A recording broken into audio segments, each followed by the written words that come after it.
Paul runs a factory which makes tile grouting. It was a normal day, normal weekday. I'd had a call from the couple of guys who worked with me to say they were ill, so I was here on my own. So Paul took it upon himself to operate an industrial cement mixer.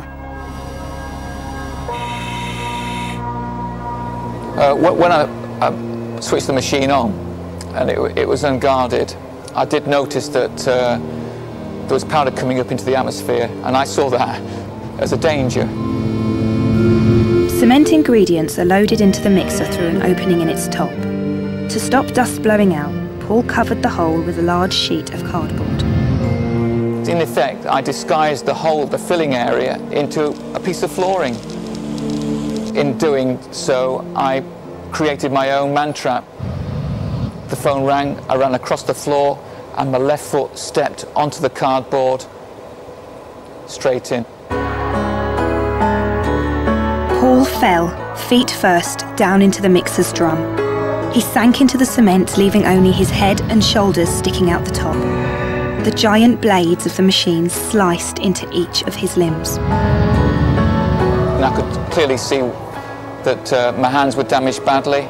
I realised I was in a lot of trouble, but I also realised very quickly, in fact, that there was no way I was going to get out. I was working on my own. There was nobody nearby.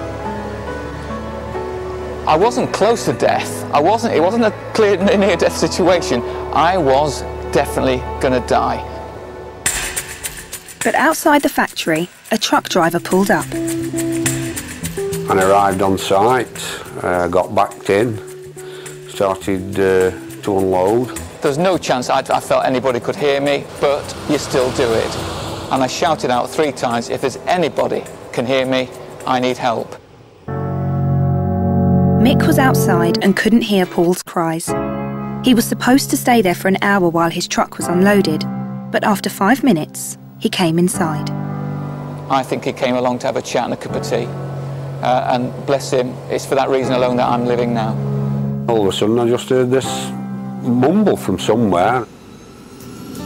Looked up and I just saw this head, you know, sort of over the top of the mixer, and I thought, oh my God, somebody's fell in. So I hit all the red buttons I could see to shut everything down as I thought. I run back to my truck then to dial for the emergency services. He then came back, he climbed into the machine to hold me and to reassure me. Basically I hugged him, you know, just basically that's all I did really. Emergency services were scrambled and an air ambulance was sent from Blackpool. The flying time probably was about 10 to 15 minutes from what I recall. I could hear the sirens in the distance. On entering the factory, Paul was found to be entrapped in a machine up to his neck and shoulders, buried in white powder. You could see he had damage to his hands and his fingers and his other hand. But we were mainly concerned about injuries to his lower body. Paul's left leg had been completely severed below the knee, and he'd lost digits from both hands. But he was in too much shock to realise this. He was very calm, he was just very still. There was no pain. Perhaps it was my body just protecting me against the trauma and against any pain. Went into this beautiful, floating, stunning experience, it really was. To get him out of the machine, we had to physically lift him straight up and clear of the machine, so it was quite a job.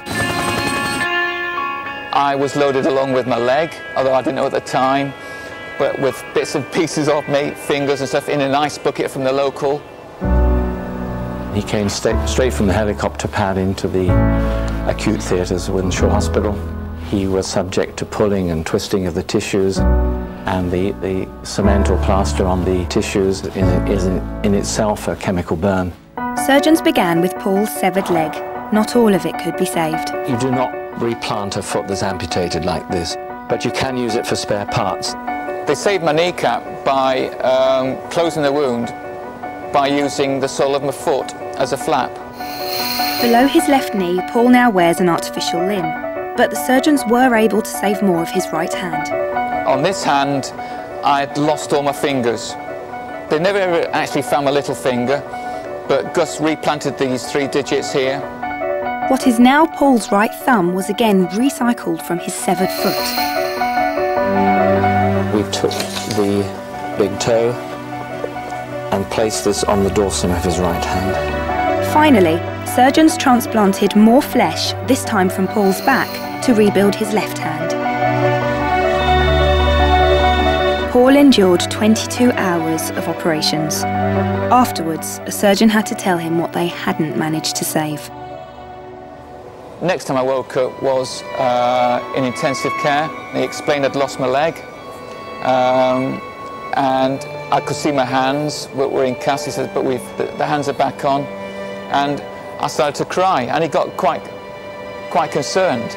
He says, and he tried to reassure me. He said, look, I'm not crying for that reason, Harry. I'm crying because I'm so happy and blessed to still be here, and for you guys to be working so hard for me. I got to the ward, told them who I was, and they let me in. And he looked at me, I looked at him, and the pair of us just sat on his bed, hugging one another, and floods of tears, really. Very emotional. He's overcome his injuries. He's managed to maintain a normal life. I was walking after 5 weeks. Anyway, I was discharged after 6 or 7 weeks, and I was straight back to work then. I honestly don't know how we were still here. But he is, he's amazing, absolutely amazing guy.